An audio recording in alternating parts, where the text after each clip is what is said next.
¿Qué tal, amigas y amigos? Soy Gerardo Kleinburg y les doy la bienvenida a una emisión más de nuestro Hablemos de ópera en casa. Esta ya bastante bien establecida serie de conversaciones, pláticas, no me gusta llamarlas conferencias ni clases, que su servidor Gerardo Kleinburg hace con ustedes, para ustedes, de manera abierta, gratuita, todos los martes desde hace ya muchísimo tiempo.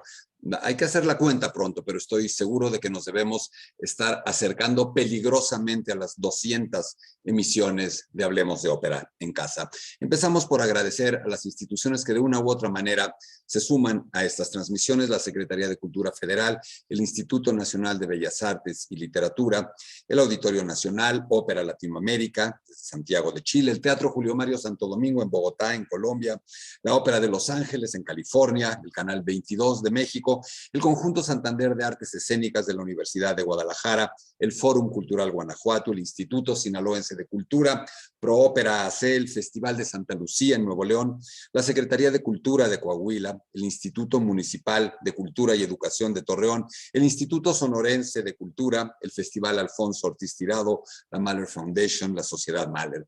Nuestro teléfono, nuestro WhatsApp 55 43 47 02 83. Nuestras páginas, nuestras redes sociales, esta de Facebook, Hablemos de Ópera, Twitter, @gkleinburg, Instagram, @hablemos_de_ópera, YouTube, en media hora. Esta charla estará también en YouTube.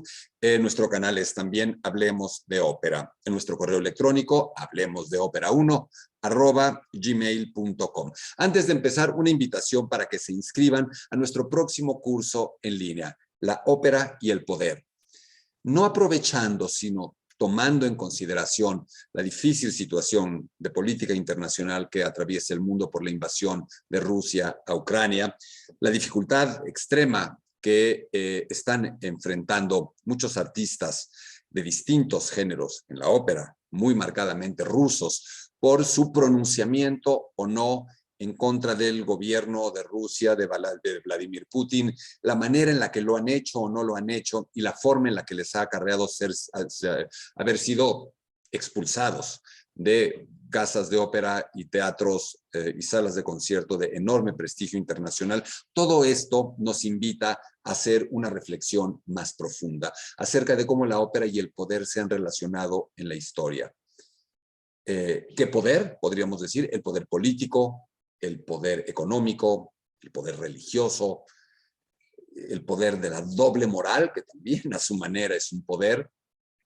Y lo que haremos es contar esta relación desde los principios de la ópera, desde el momento en el que sale a la vía pública, si la queremos ver así, a través del teatro. Vamos a revisar cómo el poder económico empieza a comercializar la ópera.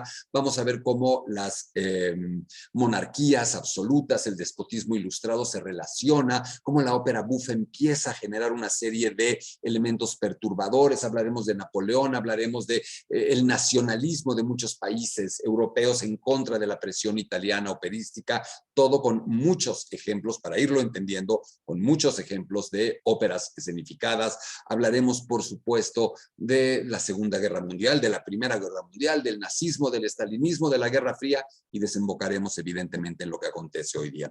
Las fechas para este curso son miércoles 6, lunes 11 y miércoles 13 de abril. Por supuesto, como siempre ya lo saben, tenemos ahora que la presencialidad, que más que la presencialidad, que el retorno a la normalidad es un hecho consumado, tenemos la oportunidad de ofrecer nuestras sesiones siempre en el momento, a la hora, el día que quieran, a través de las versiones grabadas, así es que hay una flexibilidad completa de horario. 6, 11 y 13 de abril serán las emisiones en vivo por Zoom, de 7 a 9 de la noche, 1,650 pesos por computadora o dispositivo. Llámenos, mándenos un WhatsApp al 55 43 47 02 83, un correo electrónico hablemosdeopera1@gmail.com, o también un mensaje directo a través de nuestra página de Facebook. Y ahora sí, nuestra charla del día de hoy, una charla concisa, pero que nos parece importante. Instrucciones para entender el bel canto. Quienes de ustedes hayan tenido la generosidad de seguir mis charlas en mis cursos, mis conferencias, me habrán oído decir en muchas ocasiones, cuidado, no confundamos bel canto con ópera. No es un sinónimo, bel canto pertenece a un periodo específico del acontecer operístico en Italia, bla, bla, bla. Pero nunca he ahondado en eso. Y me quedé pensando que vale la pena hacerlo porque es un término, un concepto con algunas ambigüedades, con no indefiniciones, pero definiciones que se pueden estirar en uno y otro sentido, y un término que hay que usar con cuidado porque el que no cae resbala. ¿A qué me refiero?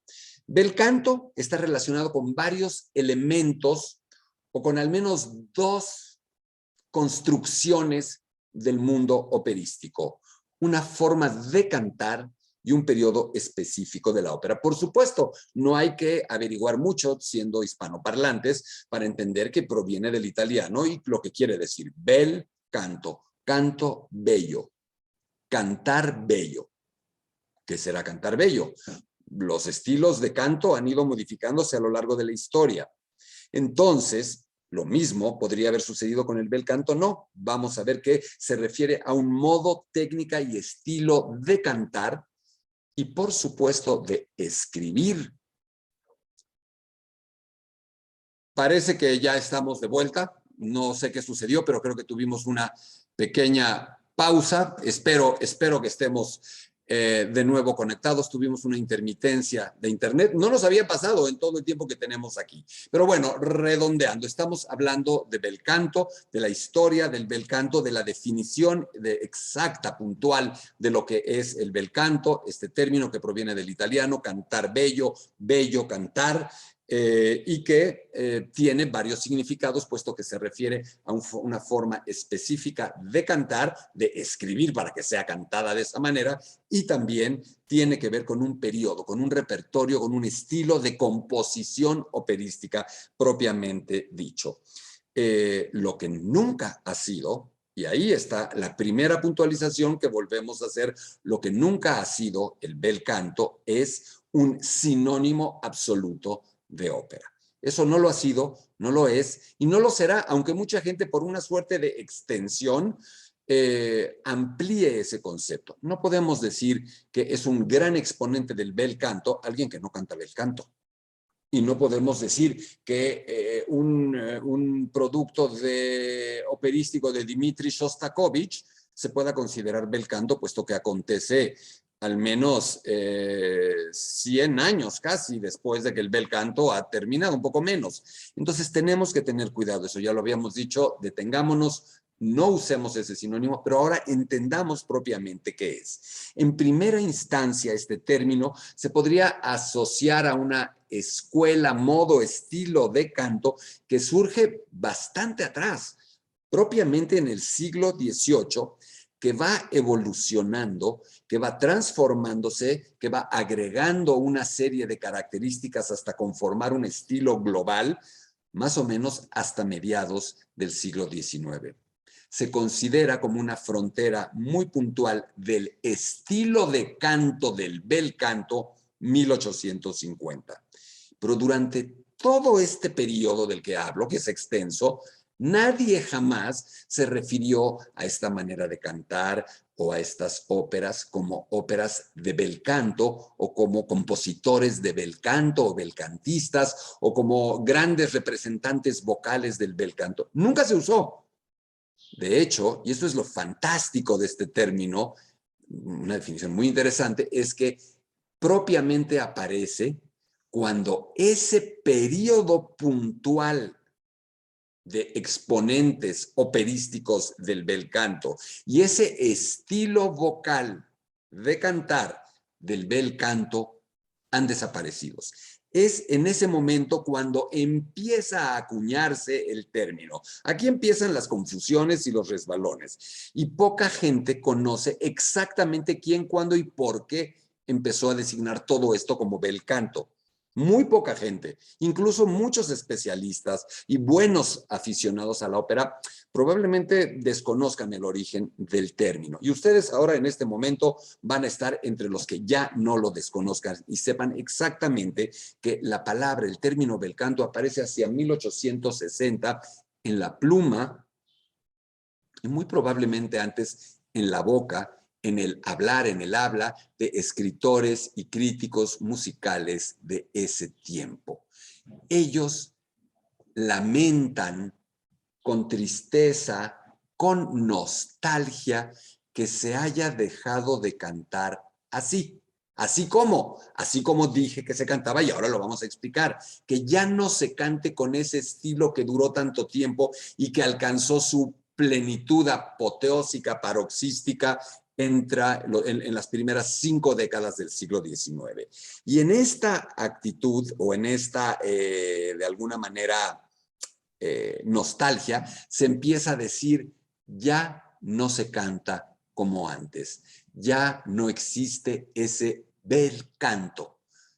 Y ahí aparece el término, ahí aparece esta idea de que ya no se canta así, de que ahora se canta feo, de que ahora se canta brusco, de que se ha perdido esa elegancia, esa sutileza, ese bel canto, ese bello cantar. Ese es el origen de la palabra, decía yo, hacia 1860, y describen esta forma de cantar que ya se redondea plenamente en los, insisto, de primeras décadas del siglo XIX, y que en 1830-40 empieza a evaporarse y hacia 1850 desaparece. ¿Quién es el responsable principal de que el bel canto desapareciera y de que por nostalgia se le llamara así? Nada más y nada menos que Giuseppe Verdi. Así nomás. Y dirán ustedes, ¿por qué? Sí, Giuseppe Verdi asesina el bel canto.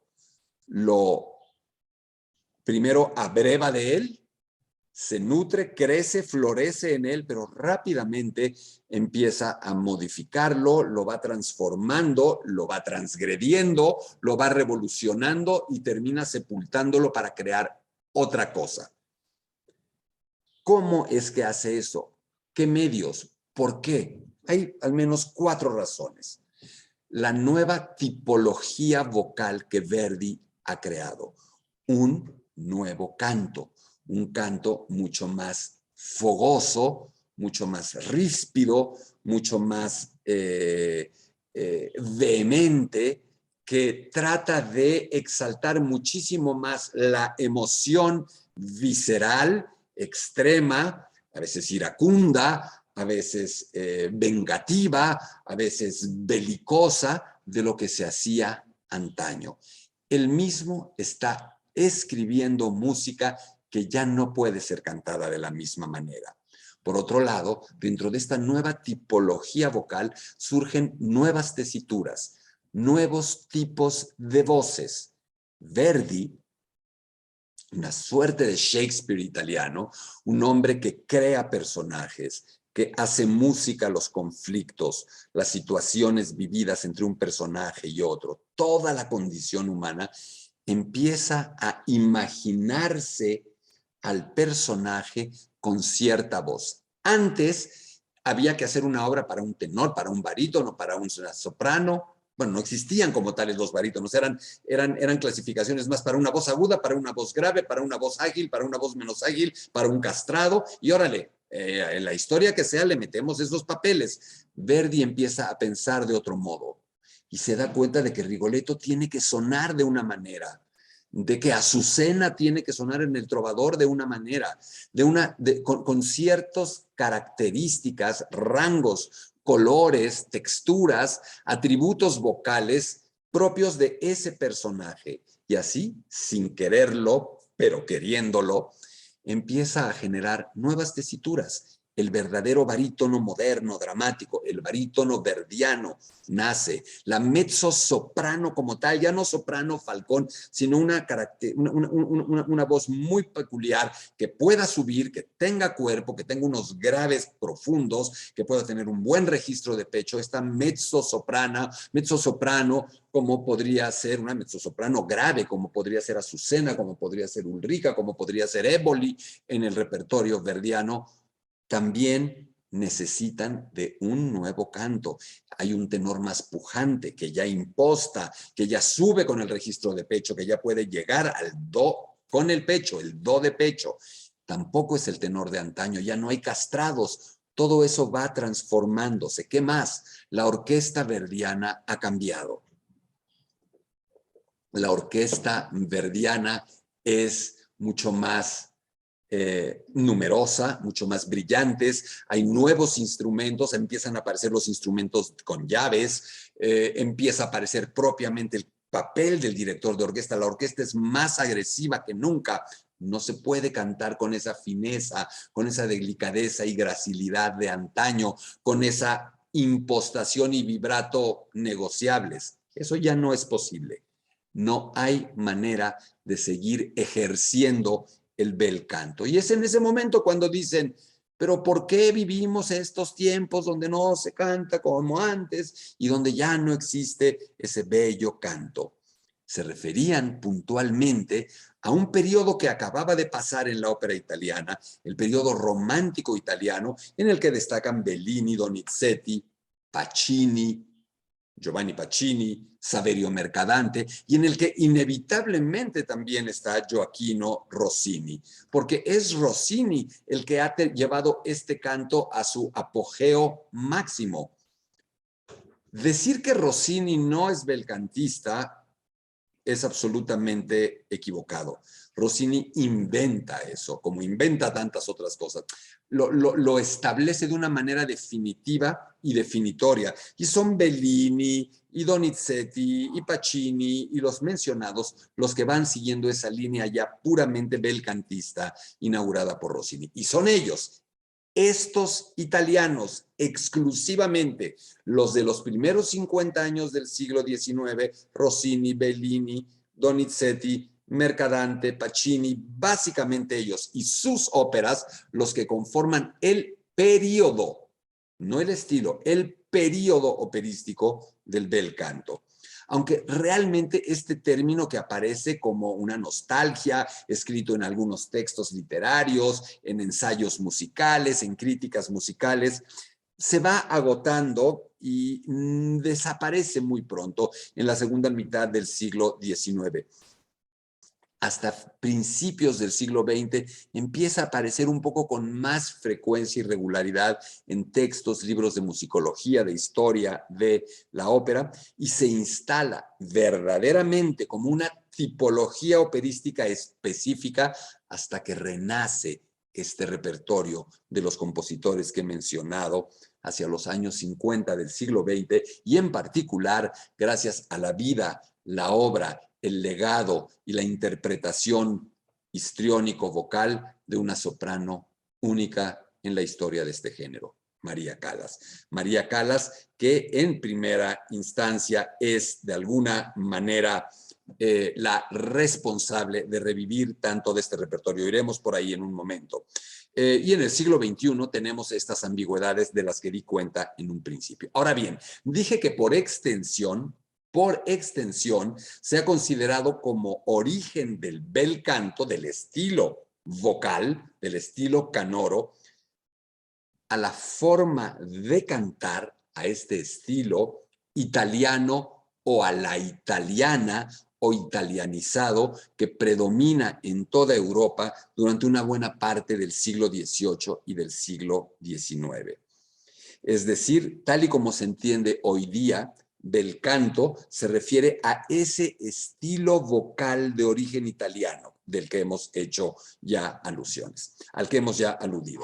¿Cuáles son las características de este estilo? Vamos a nombrar algunas de este estilo de canto.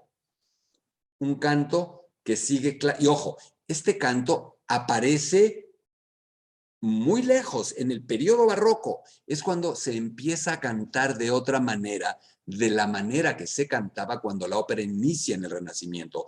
Es decir, este nuevo canto que sustituye al canto, a la vocalidad de Monteverdi, de Jacopo Peri, de Giulio Caccini, de todos estos precursores, creadores, padres de la ópera, y que empieza a evolucionar durante el periodo barroco con estas características.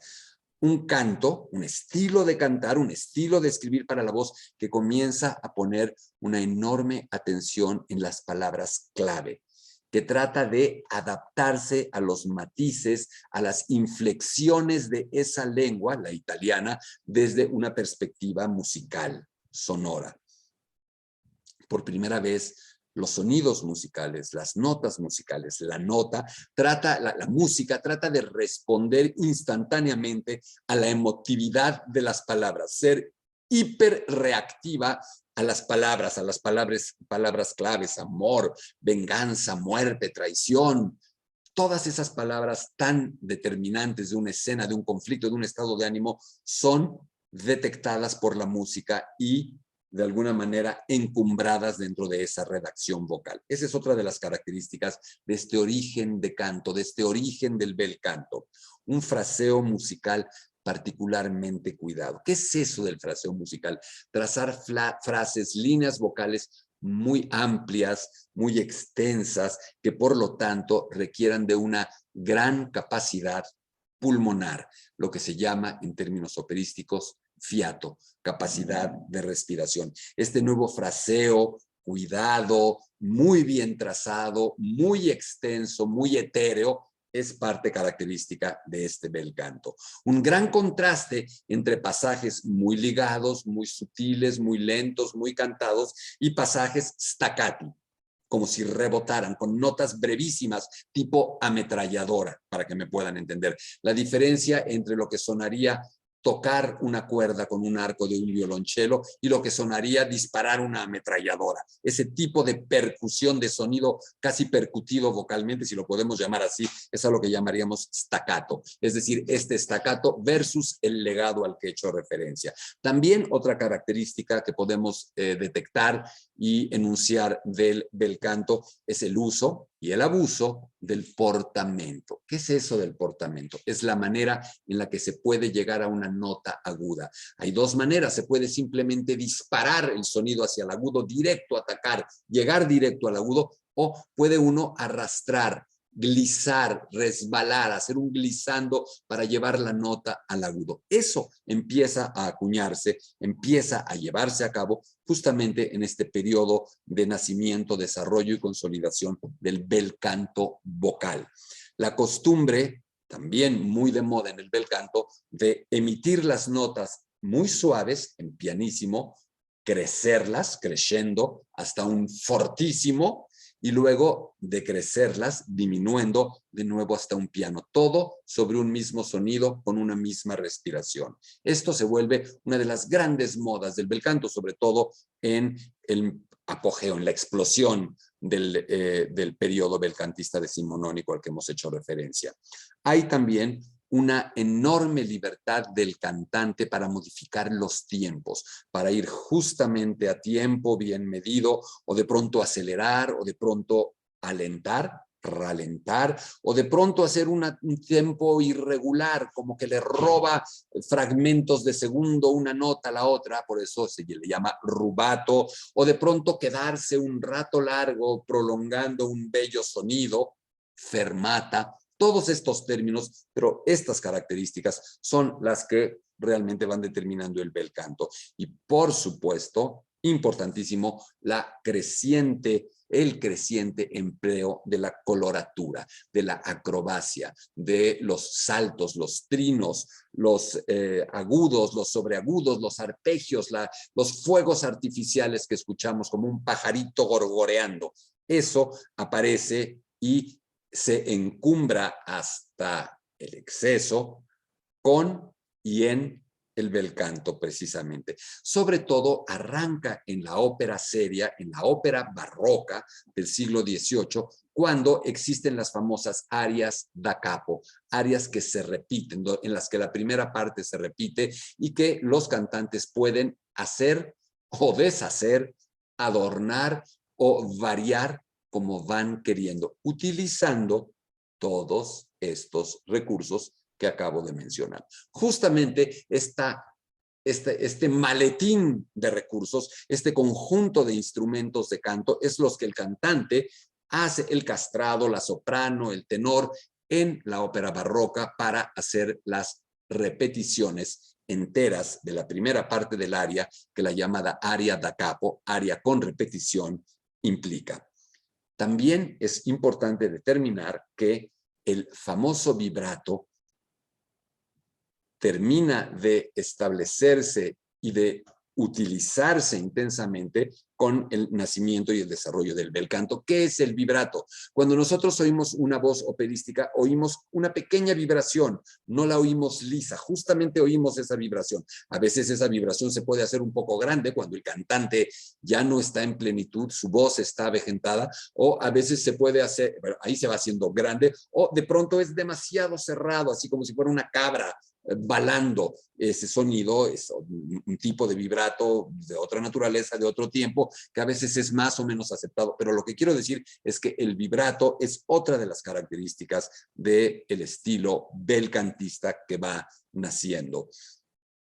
Y por supuesto, una creciente también preocupación por la belleza del sonido, por asemejarse a un verdadero instrumento de aliento, a una flauta, a un clarinete, en detrimento del dramatismo, el histrionismo, la teatralidad, la verosimilitud. Poco a poco, conforme este estilo belcantista se desarrolla, aterriza en el periodo del bel canto como este ejemplo de buscar la belleza del sonido por la belleza del sonido misma y no contemplando los otros aspectos que la ópera debe de tener. Este estilo se gesta, se desarrolla y se va consolidando en muchos de los autores de las llamadas óperas serias o barrocas, como Vivaldi, como Scarlatti, como Jommelli, como Hasse, como Porpora y muchísimos más. El aria da capo, este elemento sustancial de la ópera seria, el centro de la ópera seria, cada cantante, cada solista tiene que tener 2, 3 arias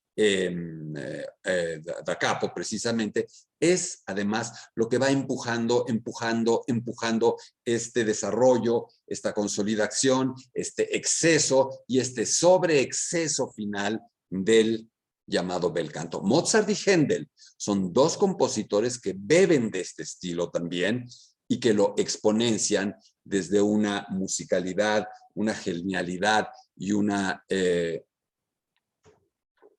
valía estética sin precedentes y que rebasa por mucho a los compositores que hemos mencionado. Rossini toma esta herencia y construye un monumento, un edificio entero de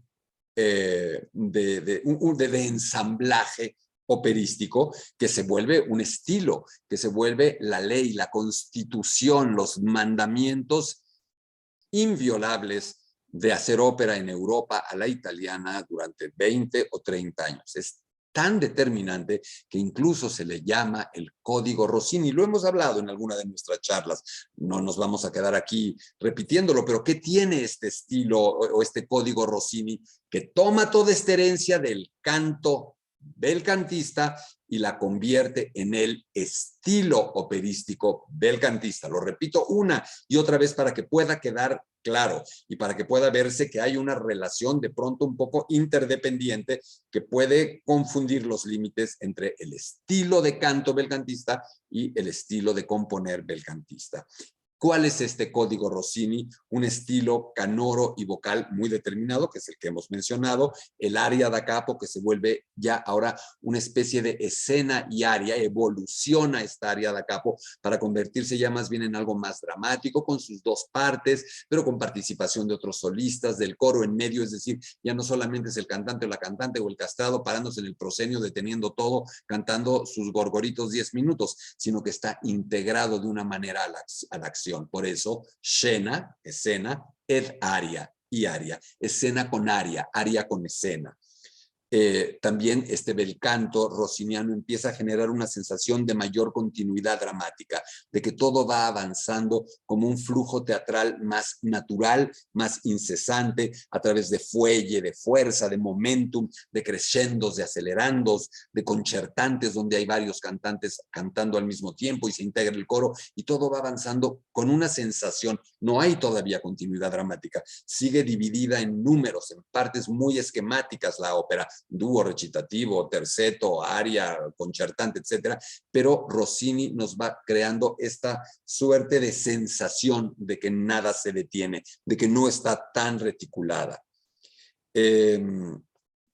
Entonces, Rossini, con estas características muy someramente descritas y con este estilo vocal que hemos descrito más detalladamente, es el primer belcantista puro, ya verdadero, con un estilo determinado y que genera este estilo del bel canto que perdurará durante 50 años. Hay muchos que consideran este periodo solo a partir de los ya más romantizados compositores como Bellini, Donizetti y los que comenté, Mercadante, todos ellos. Pero en estricto sentido, Rossini está a la cabeza de todos ellos. No solo va primero en términos cronológicos, sino que muy probablemente va primero, no muy probablemente, ciertamente va primero en términos de grandeza. Este es entonces el estilo, el periodo operístico belcantista que lleva este estilo musical y vocal hasta la apoteosis, hasta el punto de castigar seriamente la dramaturgia, la teatralidad en aras del propio lenguaje vocal, privilegiando a las superprimadonas. Ya no hay castrados, empiezan a desaparecer y ya durante el periodo belcantista prácticamente han desaparecido los castrados. La primadona, la soprano, se vuelve casi inequívocamente el centro de la ópera. Es una suerte de periodo femenino, que no feminista de la ópera, porque todavía hay bastante misoginia y machismo en esta idea de que las mujeres, por débiles, por tan fácilmente doblegables, se vuelven locas, y entonces vienen todos estos personajes y estas escenas belcantistas de locura femenina. ¿Por qué? Porque justamente esa locura, esa pérdida del control, del límite, de lo razonado, de las leyes, de los parámetros habitualmente establecidos, romper todo eso es combustible ideal para la creatividad belcantista de estos compositores. Lucia, Elvira, enloquecidas, Lucia di Lammermoor, Elvira dei Puritani, pueden enloquecer plácidamente dándole rienda suelta al belcantismo acrobático al que he hecho referencia. Es en ese periodo ya el del bel canto establecido italiano, en donde además se incorpora el melodrama, el romanticismo en su apogeo, estos escenarios exóticos, escoceses, brumosos, ruinosos, fantasmales, y se privilegia al infinito la emotividad en detrimento del argumento, de la razón, de la reflexión. Es solo emoción, hiperemoción, hiperestesia sin parar. Verdi nace ahí, lo transforma, lo destruye y lo trasciende, como hemos dicho. Y el verismo, Leoncavallo, Mascagni, Catalani, Ponchielli, terminan de aniquilarlo con esta visceralidad ya extrema de nota roja que aparece en el escenario. Dirán, ¿y Puccini dónde queda? Puccini es Puccini. Puccini no es verista, Puccini no es verdiano, Puccini no es straussiano, no es wagneriano, Puccini es Puccini y tiene un estilo de canto único en el que la fuerza, el dramatismo, la emotividad, la belleza vocal se unen probablemente en la más afortunada amalgama vocal canora que haya existido. Muy probablemente ningún otro lenguaje vocal, no estoy hablando de sus óperas, solo de su escritura vocal, muy probablemente ninguna otra escritura vocal alcanza esta plenitud, este carácter completo, integral, con todos los atributos posibles como lo hace la de Giacomo Puccini. Y pasados los 1850, después de Verdi, de los belcantistas, esta moda del repertorio, esta moda de ese mismo repertorio, de tocar ese repertorio, desaparece. Se les empieza a considerar óperas insulsas, inverosímiles, ridículas. A mí me cuesta trabajo en algún momento. Admiro el canto, hay tonadas hermosas, pero de pronto extraño una consistencia, una fuerza dramáticas más fuertes. Sin embargo, para gente como su servidor, hoy el bel canto es posible gracias a la llegada de María Callas, que cambia totalmente la suerte de este repertorio. Entrenada por una maestra española, Elvira de Hidalgo, gran exponente del canto belcantista, María Callas, que tiene otro tipo de instrumento, se adiestra, se educa, se entrena desde el bel canto y genera un nuevo bel canto.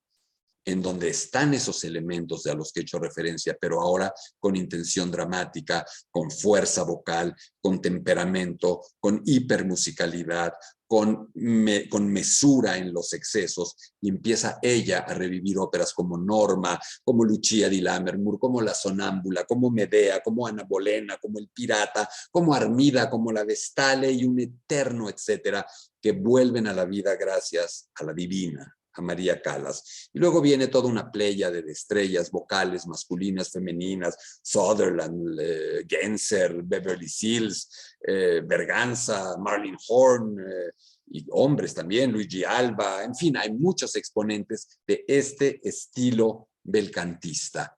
Hoy por hoy hay grandes especialistas en este repertorio y hoy por hoy, gracias a María Callas, se pueden hombres y mujeres acercar al bel canto de una manera más libre, más desde sus características, menos estereotipada, menos condicionada.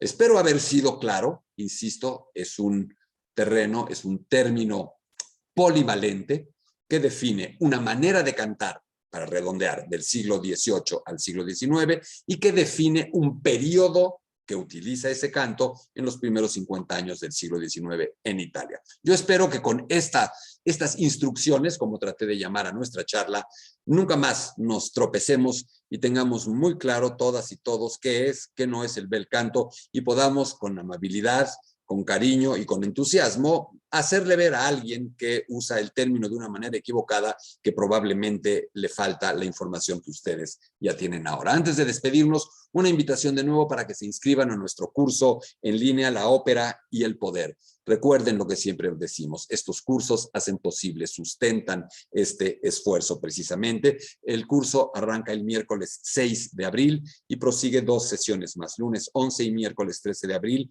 de 7 a 9 de la noche, pero tenemos las versiones grabadas, así es que hay total disponibilidad de horario. Si ustedes ya están ahora de las 7 a las 9 de la noche fuera de casa, como tanta gente está, pueden pedirnos estas sesiones de manera grabada y hacer un recorrido con nosotros a lo largo y ancho de cómo la historia, de cómo la ópera se ha relacionado con el poder, la censura, los tiranos, la iglesia, los espías, los campos de concentración, el despotismo, la guillotina, todos estos conceptos se relacionan con la ópera y todo para desembocar y para tener más elementos de juicio y una opinión mucho más fundamentada cuando hablemos de lo que está pasando hoy, cuando hablemos de si estamos o no de acuerdo en que Anna Netrebko o Valery Gergiev no puedan ya presentarse en algunos teatros, o si estamos de acuerdo en que haya orquestas que no quieran hacer música rusa, o casas de ópera que por el momento no quieran hacer óperas